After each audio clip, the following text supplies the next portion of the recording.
The abductors looked at their young captive, astonished at their calm, almost pitying, expression. I have 15 siblings. I am the youngest, and the only girl. You have absolutely no concept of how fucked you are. Fear radiated through Jack's body. She had no idea what they wanted. What do kidnappers do? She didn't want to answer the question. Her legs, which were tied in crisscross, were cramping. She shifted in a fruitless effort to ease the pain. In doing so, she realized she felt something in her pocket. They didn't take my phone?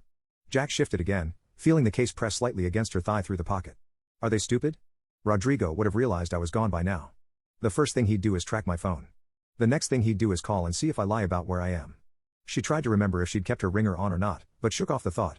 It didn't really matter, they'd still hear the vibration. Now that she'd identified their first mistake, she noticed their second, they hadn't gagged her. She chose not to make this fact obvious, on the off chance they had planned to, but simply forgot, like idiots. How much you think they'll pay for her? One voice said. I don't know. Hey, girlie, how much will you parents pay to see you alive? Not a dime. She muttered. 2 guys? Well, fuck you both, your asses are done for the minute, Rodrigo calls. If they won't pay a dime, I guess we'll have to get our money's worth a different way. She felt a tug behind her head, and the blindfold fell away. She looked around, quickly locking eyes with one man, before shifting her gaze to the other.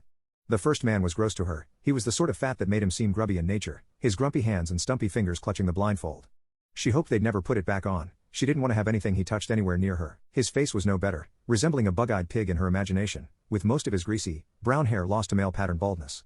The second seemed to be the polar opposite of the first. He was skinny, similarly to a hardcore drug addict, with needle marks to make her perceive one and the same. His face was sad, and weepy, it was like he wasn't quite there. Was he high right now? On what? She thought back to her criminal justice course, where they'd done a brief overview of drugs. If it was a depressant, the addict wouldn't be of any issue. She noted to herself that she should be careful not to tick him off, on the off chance he'd taken a stimulant. Her thoughts were interrupted by a buzzing feeling. That's that. The men quickly reacted, the grubby scumbag reaching for her thigh. To Jack, it was his third mistake. She lunged for his wrist, and caught hold of his flabby skin. The taste alone made her want to recoil and vomit, but rage forced her to bite down more. Grubby yanked his arm around as he screamed. She didn't let go, being dragged onto her side. The addict raised his foot, and pain exploded in her skull. She felt herself tumble a little, she'd lost grip on the arm, but she tasted blood. Her instinctive repulsion kicked in, she whipped up every ounce of saliva she could to spit and cleanse her mouth. Grubby didn't appreciate it. You little bitch. He went to reach again, but seeing the blood leaking from his forearm, he looked at his drug-addled partner. I really hope he takes depressants. She thought again as the addict grabbed the collar of her shirt. We'll fucking kill you. He muttered. But don't worry, we'll take our time. He glanced down at her, reigniting the strongest urge to bite through his throat, rip through arteries, and watch him bleed out. The fantasy was tempting, but she resisted it. That won't happen, she said, fully assured of her gut feeling. You idiots didn't even take my phone. That call was my brother. So what? The addict yanked the phone from my pocket, and powered it off. He then smiled as he bashed it until he was satisfied it could have no hope of even being scrapped into useful parts. Now what's brother gonna do? Only now could she no longer resist. She could see the watch on Grubby's wrist, they'd only held her for an hour and a half. They had only driven for about 5 minutes. You guys are terrible at this. Do you even know who you snatched? She asked. Her gut feelings reassured her cockiness. I have 15 siblings, and I'm the youngest, the only girl in fact. 15 brothers. She found herself laughing, assured of her safety to a point of irrationality. Hey, let's do some math, she exclaimed, watching as their faces turned redder. What's 2 against 15? She asked. It's easy, guys, come on. What?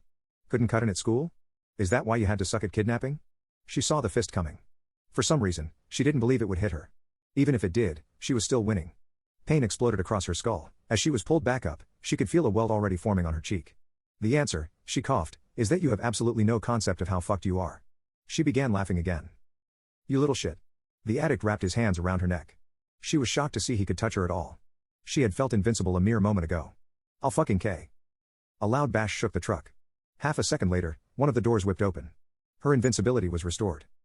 Carlos, the 10th oldest brother, whistled over his shoulder before leaping into the truck. The addict went to move, but Carlos, being 22, was well versed in fistfights. He struck fast, landing a line drive punch directly into the addict's nose. Jack could hear the cracking of cartilage, his nose was definitely broken. He sputtered back, blood already seeping from his nostrils. Grubby stood up, but Jack, looking outside, knew he wouldn't be standing for very long. Miguel, the second oldest at 32 years old, grabbed her from the truck and quickly cut through the ropes that bound her. He hugged her tightly, making it hard for her to crane her neck around and see the fight.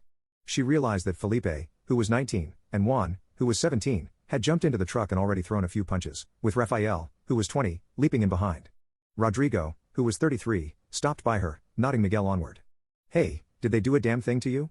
He asked, his eyes were intense. The skinny one punched me. She answered. Where? Diego and Emilio, who were 21, rushed past. She saw as Grubby was yanked out of the car by Juan, his face bloodied so badly she thought that maybe they were beating a corpse. The face. But I think you've already paid that back. Carmen, who was 30, joined the fray as well, greeted by Diego and Emilio with them throwing the addict out onto the pavement in front of him. Jack could see that the addict's foot was facing the wrong way. Fernando, Angelo, and Alejandro, who were both 25, walked over to Jack. You're not hurt? Angelo asked. Jack shook her head. Where are Pedro and Tomas? And Lorenzo? She asked. Fernando sighed. How spoiled. They're at work, Jackie. Hey, I literally got kidnapped, go easy on me. She muttered. Just saying, it's not like we all really had to come out. Someone's gotta pay the bills, eh? They all turned around, noticing that the sounds of grunting and punching had ceased. The kidnappers no longer looked like humans, just bloody sacks of flesh. Fernando and Rodrigo brought her home, while everyone else dealt with the cleanup. I kind of feel bad for them, she mumbled. What, the kidnappers? You got Stockholm, didn't you? Rodrigo mocked. Don't be stupid. She sniped at Rodrigo. I feel bad because they suck so bad at it. I even bit the one guy until he bled. Fernando smiled proudly. That's our little viper.